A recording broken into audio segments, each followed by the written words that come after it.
네, 이어서 김희성 앵커가 꼽은 이슈에 함께하도록 하겠습니다. 네, 첫 번째 이슈부터 살펴보도록 할 텐데요. 우선 중국 이슈입니다. 중국 당국이 또 연예인에 대한 외모를 그렇게 또 규제를 하고 나섰다고 하는데, 규제를 안 하는 곳이 없는 것 같아요. 양파오라는 얘기 들어보셨습니까? 저도 양파오. 네. 최근에 이 중국말 처음 들어봤는데 이 양파오라는 말이 뭔가 하면은 여성스러운 남자, 여성 같은 외모를 가진 남자, 이걸 갖다 양파오라 그런답니다. 그런데 방송 주재기관이죠. 중국의 광전 총국이 이런 양파오의 흐름을 갖다가 차단해야 된다. 이렇게 발표를 한 겁니다. 그러니까 이 여성스러운 남성을 뜻하는 양파오를 허용해서는 안 된다. 이렇게 얘기를 하면서 남성 아이돌들의 화장을 금지를 시켰고요. 그리고 또 게임 업체에 대해서는 사실 게임 주인공을 보면 남자인지 여자인지 헷갈리는 경우가 있지 않습니까? 그러니까 네. 여성스러운 남성 캐릭터를 만드는 것을 금지시켰다 이렇게 얘기를 하고 있습니다. 그 이유에 대해서는 미풍양속을 해친다. 그리고 이게 망국의 징조다. 뭐 이렇게까지 얘기를 했다 그러는데 망국을 들고 나오는 가장 큰 이유는 뭔가 하면은 중국의 대표적인 간신이 있습니다. 그러니까 서기 3세기 때였죠. 그러니까 위진 남북조 시대 때 대표적인 간신이 하은이라는 사람이었고 그리고 네. 또 청나라 말기에는 화신이라는 간신이 있었는데 이 사람들이 다 여장 남자였다 그럽니다. 그러니까 여자처럼 꾸미고 다니는 남자였고 이게 결국은 음양의 이치를 갖다가 어긋났기 때문에 결국 나라를 망하게 했다. 이게 그러니까 망국의 논리다.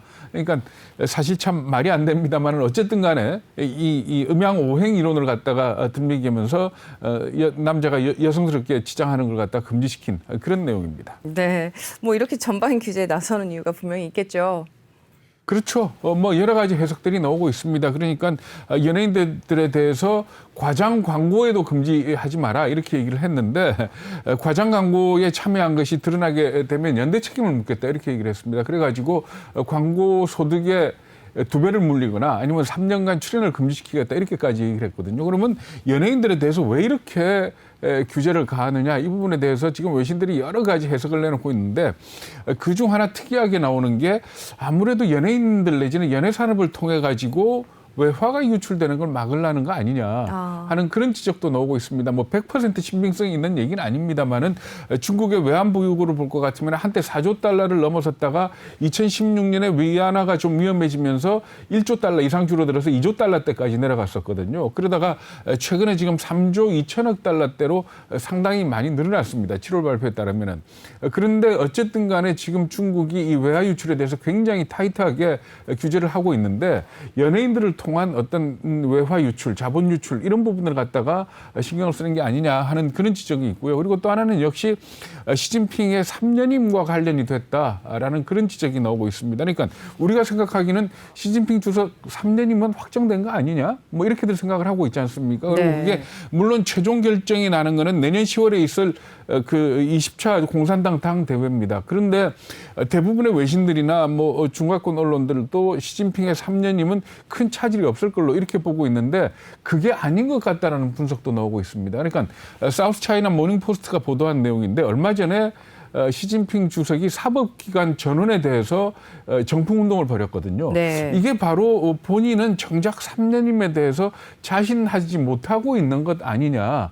라는 분석을 내린 겁니다. 그러면서 말하자면 대중들의 관심을 갖다가 어디 다른 곳으로 돌리기 위한 이런 어떤 규제로 이렇게 풀이를 하고 있는데 그 이유는 뭔가 하면은 사실 중국이 지금 내부적으로 그렇게 편하지는 않거든요. 어느 나라나 마찬가지지만 코로나 사태 때문에 경기가 그렇게 좋지가 못하고 그리고 또 청년들 실업난이 상당히 심해져 있습니다. 이런 것들 때문에 뭔가 공통의 대상, 비난 대상을 만들기 위한 거 아니냐라는 그런 해석이 나오고 있는 겁니다. 네, 말씀 잘 들었습니다.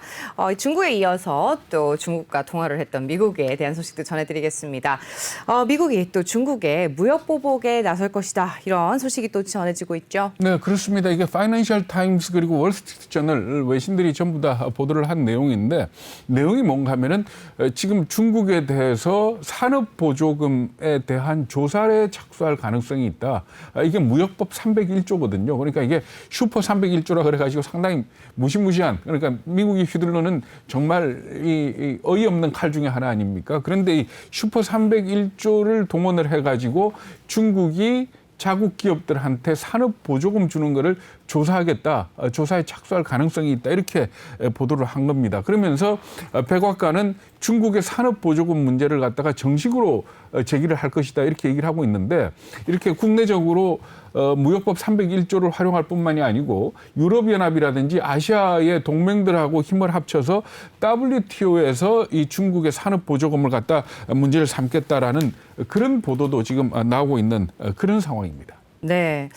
지금 또 최근에 또 바이든 대통령과 또 주말 동안이었죠.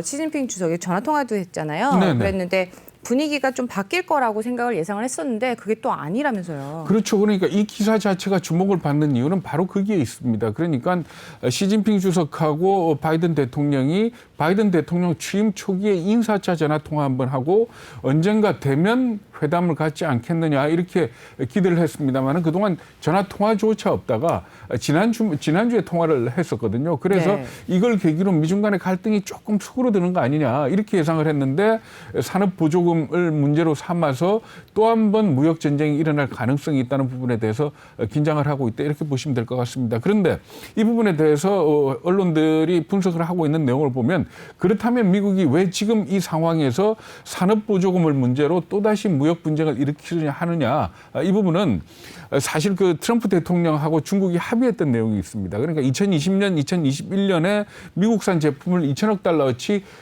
수입을 해가겠다 이렇게 약속을 했었거든요. 네. 그런데 그게 진도율을 보면은 현재 작년에 한 40%밖에 못 나갔고요. 금년에도 지금 아직 한 30% 그러니까 전체적인 진도율이 70%가 채 안 되는 걸로 이렇게 나타나고 있습니다. 그런데 이 약속 자체가 올해가 지나가면 끝나버리는 거거든요. 그렇기 때문에 네. 뭔가 한 가지 이 압박 수단을 갖겠다라는 거 아니냐 이렇게들 얘기를 하고 있는데 이것과 관련해서는 이것보다 더 큰 그림이 있을 거다 이렇게 얘기를 하고 있는 겁니다. 어떤 내용인가 하면은 제이크 설리반 백악관 국가안보보좌관이 이 대중정책을 펼치는 가장 핵심이다 이렇게 얘기를 하는데 제이크 설리반이 그 바이든 대통령 당선되기 전부터 뭐를 주장을 했었는가 하면 경제정책하고 외교정책은 같이 가야 된다라는 그런 주장을 했었거든요. 그렇기 때문에 전반적인 틀에서 볼 때 중국에 대한 미국의 이 어떤 정책 방향이 바뀐 거 전혀 없고 결국 오히려 더 바이든 대통령 때보다 더 옥죄고 있는 거 아니냐라는 그런 해석이 나오고 있는 겁니다.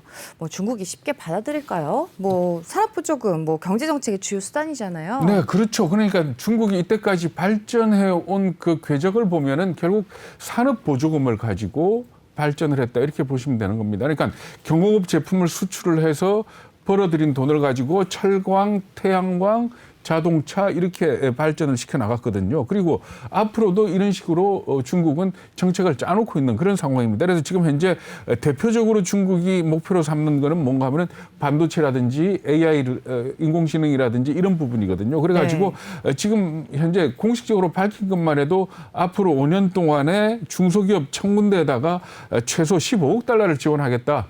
정부 보조금을 주겠다라는 게 중국의 기본적인 정책입니다. 그렇기 때문에 중국은 이 어떤 정부 보조금을 통한 산업 육성 정책을 놓지는 않을 것이고 그러면 이거는 상당히 어떻게 보면은 무역 갈등의 한 요인이 될 수도 있는 그런 상황이다 이렇게 보시면 됩니다. 그러니까 왜 자기 나라 기업한테 무역 보조금 산업 보조금을 주는 게 무역에서 문제가 되는가 하면 예를 들어 나는 A라는 나라에 스마트폰을 팔고 A라는 나라로부터 자동차를 사갖고 오는데 내가 스마트폰을 팔아서 번 돈으로 자동차 업체를 지원을 하지 않습니까? 그러면 자동차 업체가 원래는 1,000만 원에 만들 자동차를 800만 원에 만들 거 아닙니까? 그러면 그걸 갖다가 A라는 나라에 또 팔 수가 있는 거죠. 이렇게 되면 결국 불공정 무역의 근원이 산업보조금이다 하는 말은 맞는 거거든요. 네. 그렇기 때문에 중국의 산업보조금을 문제 삼아서 만약에 유럽, 아시아까지 힘을 합쳐서 중국을 압박을 한다면은 또 한 번의 무역 분쟁은 피할 수 없을 거다 이렇게 보는 게 옳을 것 같습니다. 네, 말씀 잘 들었습니다. 지금 이어서 또 세 번째 이슈도 함께 살펴보도록 하겠습니다. 애플카 이와 관련해서 굉장히 많은 관심들이 있으신데요. 애플의 전기차 프로젝트가 난항을 겪고 있다는 분석이 계속해서 나오고 있는 것 같습니다. 네, 네. 우리가 지난주에도 얘기를 했었죠. 그러니까 더거필드 부사장이 포드로 이적을 하면서 애플의 애플카 프로젝트가 굉장히 큰 타격을 입게 됐다라는 그런 외신 보도들이 나오기도 했습니다. 그런데 사실 이 애플의 애플카 프로젝트는 언제부터 시작을 했는가 하면 2014년부터 시작을 했습니다. 이름이 타이탄 프로젝트인데 물론 애플이 공개적으로 애플카 만들고 있다라는 얘기는 한 번도 안 했거든요. 근데 어쨌든 간에 애플과 관련돼서 이런 소식은 정말 무성하게 나왔던 겁니다. 그런데 그동안에 보면은 작년 올해 해가지고 안 좋은 소식이 계속 이어졌어요. 그러니까 더거필드 부사장의 이적도 문제였지만은 올해 들어서 핵심 인력이 4명이나 이탈을 했다 그럽니다. 그것뿐만이 아니고 다들 기억을 하겠지만 작년에 애플이 완성차 업체들하고 협업을 하기 위해서 컨택을 했지 않습니까? 네. 현대자동차하고 했었고 도요타하고도 했었고 일본 업체들하고 했었는데 다 퇴짜를 맞았던 거 아닙니까? 그러면서 결국 애플의 애플카와 관련된 뉴스는 안 좋은 뉴스만 계속 나왔던 거죠. 그렇기 때문에 이것 때문에 애플카가 앞으로 타격을 받는 거 아니냐라는 그런 분석들이 나오고 있는 겁니다. 네, 뭐 그렇다고 애플이 전기차를 포기할 것 같지는 않죠. 네, 그렇습니다. 그러니까 이런 말하자면 이런 그 타격을 받았다, 어려울 거다라는 추측 보도가 나오고 있는 이유 중에 가장 큰 게 뭔가 하면은 애플의 비밀주의 때문에 그렇습니다. 네. 애플은 보통 그 사업 파트너 내지는 이 협력 업체를 구할 때